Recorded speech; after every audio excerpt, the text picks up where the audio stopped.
Olá, estamos aqui com o projeto Explorando o Espiritismo, a minha relação com o mundo, esse mês falando das crianças. E hoje o tema é: quem é meu filho? Quem é esse espírito que veio sob a minha tutela, sob a minha responsabilidade de desenvolver? Esteja eu no papel de mãe, esteja eu no papel de pai, eu estou lidando com quem? Nós temos sempre falado e reforçado sobre a verdadeira vida, que é a vida espiritual. Eu, espírito, tenho já um histórico longo aí de encarnações. Então, eu tenho muitas histórias vividas.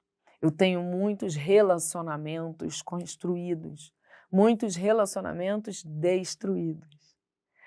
E eu tenho uma memória não só como lembrança das histórias, mas como marcas, cicatrizes e registros dos costumes que eu adquiri, dos padrões que eu adquiri. Então, comportamentos que eu repeti muitas vezes em diversas encarnações se tornam vícios comportamentais. Por mais que eu queira adotar um novo comportamento, eu tenho dificuldade quando eu vejo, eu já fiz igual, da mesma forma como eu fazia antes. Muitos dos nossos desejos nessa vida estão relacionados a vícios, a costumes que trazemos de vidas anteriores. A dificuldade que eu tenho de aceitar o meu corpo como é. A dificuldade que eu tenho de me relacionar, às vezes, com pessoas, de me enquadrar em determinados contextos, em determinados costumes. Me apeguei a formas, a padrões, me apeguei ao corpo, me apeguei a estilo de vida.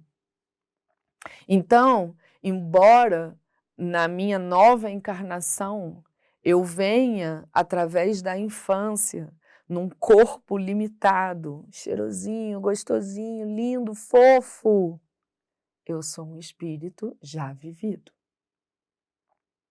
Deus, na sua perfeição, nos envia no processo encarnatório através deste corpo infantil, justamente porque a configuração do corpo infantil me provoca o desejo de cuidar dessa criança, de amar, de zelar por ela, de protegê-la. Porque se já viesse um espírito crescido, com seus costumes, com sua consciência, eu não teria a mesma amorosidade, o mesmo carinho, a mesma paciência. Pode ver o seu relacionamento com um bebê e um relacionamento com um adulto. Naturalmente, ao enxergar a diferença de corpos físicos, nós somos provocados emocionalmente, psiquicamente, de maneira diferente. Deus, em sua perfeição, nos colocando aqui para desenvolvermos o amor, para desenvolvermos o servir, nos traz um novo espírito, numa nova reencarnação, através de um corpo que provoca em mim o instinto de servir e de amar, para que eu comece aí a exercitar o verdadeiro amor, exercitar. Porque o verdadeiro amor não é condicionado a um corpo, a uma forma, a um vínculo. O verdadeiro amor é universal. Mas nós temos muita estrada de desenvolvimento para conquistar a habilidade de ter esse amor universal. Então, a gente começa com as criancinhas, principalmente quando são os nossos filhos. Então, quem é meu filho? É um espírito já vivido. Mas como é que eu sei que ele é vivido? Porque nós estamos num planeta de provas e expiações que recebem espíritos imperfeitos. Nós não somos mais primitivos. O espírito que está vindo não é um espírito primitivo. ok? Então, se não é primitivo, ele não está nas primeiras encarnações. Ele já possui história. Principalmente quando a gente fala de um planeta que está começando a transitar da fase de provas e expiações para a fase de regeneração. Por que um planeta progride?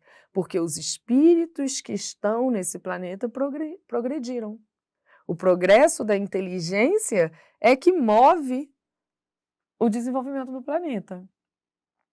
Então, os espíritos que chegam hoje no processo de encarnação possuem histórias vividas, possuem diversas encarnações vividas. Então ele pode ter sido tudo? Pode. Ele pode ter sido um professor que ensinou e ajudou as pessoas a desenvolverem o intelecto. Ele pode ter sido uma grande personalidade de doação e de desenvolvimento da humanidade. Ele pode ter sido um grande líder que colaborou com o desenvolvimento da sociedade, do ambiente em que ele liderava, ou ele pode ter sido um grande líder que fez bobagem com a liderança, que abusou, que maltratou. Ele pode ter sido um espírito que cometeu suicídio. Tem espíritos que cometem suicídio em diversas vidas sequenciais. Então ele pode ser um espírito que já se suicidou 10 vezes, 5 vezes, 12 vezes? Sim, pode. Ele pode ser um espírito que ficou muitos anos no umbral obsidiando pessoas. Ele pode ser um espírito mais evoluído que você, que veio justamente impulsionar o desenvolvimento de quem estava em sua volta. Pode ser um espírito mais moralizado. Tanto os mais desenvolvidos quanto os menos desenvolvidos vão nos dar trabalho, porque nenhum dos dois vão concordar com a gente, né? O mais desenvolvido não vai concordar com a nossa visão atrasada. O menos desenvolvido não vai concordar com a nossa visão desenvolvida. Então, é sempre um desafio. Como é que eu sei quem veio? Não tem como saber. Você pode até procurar, por curiosidade, esses médiums que vendem a mediunidade, né? Venha, eu vou ler sua mão, eu vou tirar cartas, eu sou vidente, eu vou falar da sua história. Você pode fazer isso, mas no nosso programa, nós já tivemos episódios em que eu explico sobre a mediunidade e explico justamente que a mediunidade é um mecanismo que Deus nos deu, um recurso que Deus nos deu para servirmos em recuperar os atormentados. A mediunidade não vem para matar curiosidades. Quando a gente usa a mediunidade para matar curiosidades, a gente está numa relação de barganha. Eu estou fazendo por causa de um interesse. Eu não estou fazendo para resgatar um espírito que está em sofrimento. Então, se você quiser procurar médiuns que vendem isso, livre-arbítrio. Mas você vai estar se vinculando com médiuns que estão sintonizados com espíritos em perturbação. Porque os espíritos elevados não se vinculam com trabalhos que ferem a lei de Deus, a lei de amor. Então, quando você procura esse médium, tenha a consciência de que ali não estão espíritos do alto. E os espíritos que estão ali estão em perturbações, estão em apegos, e esses espíritos vão querer transmitir informações que podem te perturbar, te iludir, te maltratar. Então, às vezes, esse médium vai falar assim para você: olha, esse seu filho, você vai lá, porque eu tenho tanto conflito com meu filho. Porque esse seu filho já tirou a sua vida. em vidas passadas. E você precisa perdoar. Olha o agravamento da situação. Você já está com dificuldade de construir uma relação sadia com esse espírito. E agora não tem como você agir sem saber o que lhe foi dito. Que ele tirou a sua vida. O que provavelmente é uma grande mentira. Estão falando justamente para influenciar a sua perturbação. Ou vão dizer que você tirou a vida dele, então você tem que ter paciência.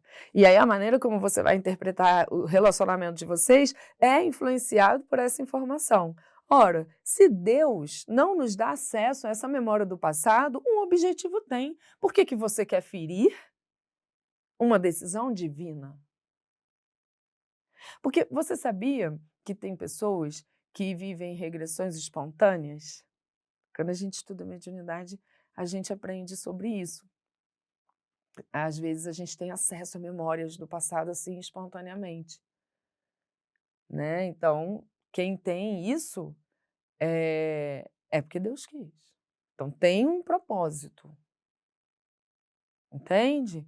Agora, você buscar aquilo que Deus tirou, que é a memória do passado, para o seu bem, bom, você vai patrocinar o próprio desequilíbrio. Então tome cuidado com isso. Ah, eu vou pagar para fazer uma regressão. Tome cuidado com isso. Porque depois que você acessa uma memória, você não vai conseguir viver como se você não lembrasse. E a regressão é ainda mais grave, porque a regressão você revive na sua memória, você ressente, você traz todas aquelas dores à tona, você sente essa dor. Então você não vai conseguir seguir adiante na relação com esse filho sem ressentir essa dor que está aflorada novamente. E aí você pode agravar, atrapalhar e dificultar o seu próprio desafio de ressignificar a relação, de construir uma relação de amor. Então, há casos, sim, que a gente tem muita dificuldade de ter um relacionamento saudável com o filho, porque nós não construímos uma história de amor. Há casos em que mãe, filho, pai, filho se obsidiam há séculos. Um encarna, o outro quer encarnar junto. Aí o outro encarna, ele quer encarnar junto. Aí eles vêm para a vida física. Aí um se muda, o outro quer também. Se o outro não for, ele sente saudade, aí ele volta. Né? Então, existem esses apegos, essas dependências, essas relações que a gente imagina, né? Se nessa vida a gente conhece uma pessoa, se apega e tem dificuldade de desvincular e de libertar, imagina as relações que a gente leva há séculos. Há diversas encarnações. Eu comecei aqui falando dos vícios, dos padrões, dos apegos. Então, confia em Deus. O acesso ao conhecimento que a gente tem de quem pode ser o nosso filho, no sentido de saber que é um espírito já vivido, que nós vivemos histórias positivas ou negativas, gostosas ou desgostosas, e que isso pode estar aqui vindo à tona, por isso que eu tenho filho que eu tenho mais afinidade, eu tenho filho que eu tenho menos afinidade, conhecer isso nos ajuda a ver sentido nas coisas, entende? A gente não conhece isso para desvendar esse passado que Deus nos bloqueia o acesso. Porque eu preciso agora conhecer outras características desse espírito com uma outra lente. Senão eu nunca vou conseguir reconstruir essa relação, eu nunca vou conseguir desenvolver amor por esse espírito. Porque eu sempre vou estar trazendo à tona a nossa história. A raiva, o rancor, a insegurança, né? Então, vamos confiar e compreender. Existem as relações que o espírito, né, do meu filho vai exigir uma linguagem minha, o outro espírito vai exigir uma outra linguagem. Então, se você é filho e você sente a dor porque você fala assim, porque o meu irmão é o preferido, Não se coloque nesse lugar de como se houvesse a vítima e o algoz, como se houvesse o privilegiado e o desprivilegiado. Não há privilégio e desprivilégio. "Ah, mas a minha mãe prefere ele". A sua mãe tem mais afinidade com ele, sim. É a história que eles construíram que não começou aqui. E se você for observar, a forma que você trata a sua mãe também é diferente da forma que o seu irmão trata a sua mãe. Então é claro que as relações vão ser diferentes. Se você tem uma dificuldade no relacionamento com a sua mãe ou com o seu pai, isso foi construído em vidas anteriores. Então você também pode se sentir o preferido, a preferida da mãe ou do pai. É privilégio? Não, é a história construída. Então é legal a gente conhecer como isso funciona para que a gente veja sentido nas coisas, para que a gente veja justiça. Mas eu não tenho que ter acesso ao que verdadeiramente é, porque o meu papel nessa família, como pai, como mãe, ou como filho, ou como filha, é amar, é desenvolver a habilidade de amar. Então não se compare, porque isso vai te destruir.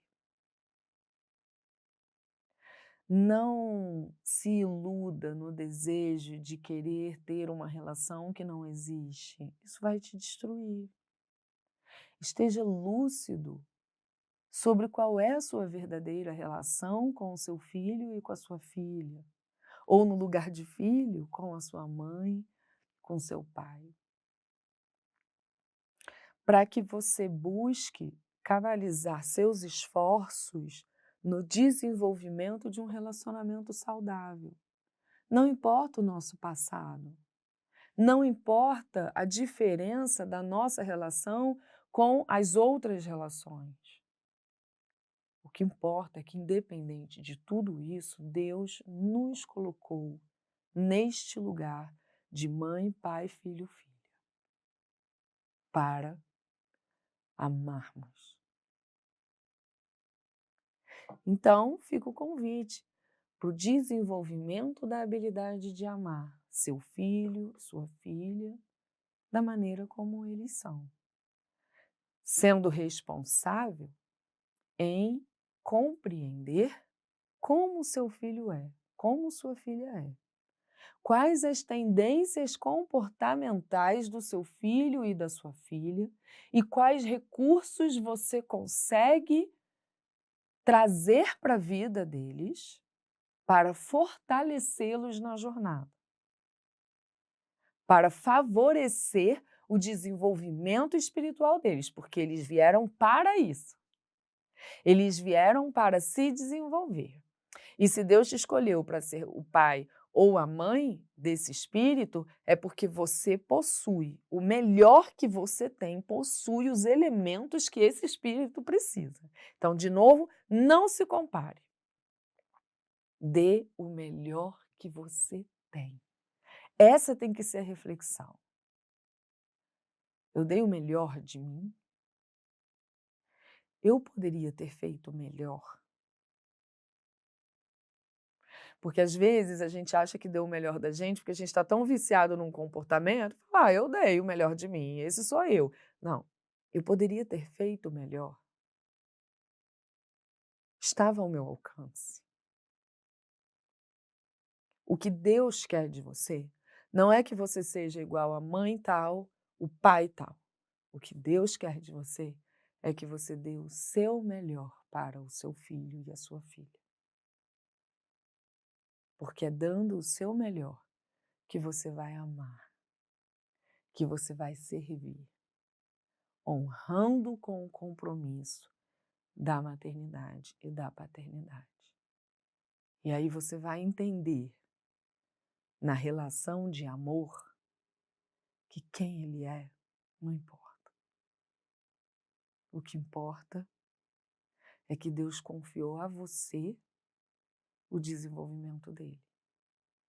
que você, através dessa relação, está conseguindo dar o melhor, amar, servir. Essa é a função do pai e da mãe com o filho. Não é usufruir. Não é realizar os próprios desejos. É amar e servir. Porque através da maternidade, da paternidade, de amor, é que a gente desenvolve a habilidade de amar. E daqui a pouco a gente começa a expandir essa habilidade para os demais, para o próximo. Para que um dia a gente consiga amar o próximo, não só os filhos. Semana que vem a gente continua. Até lá!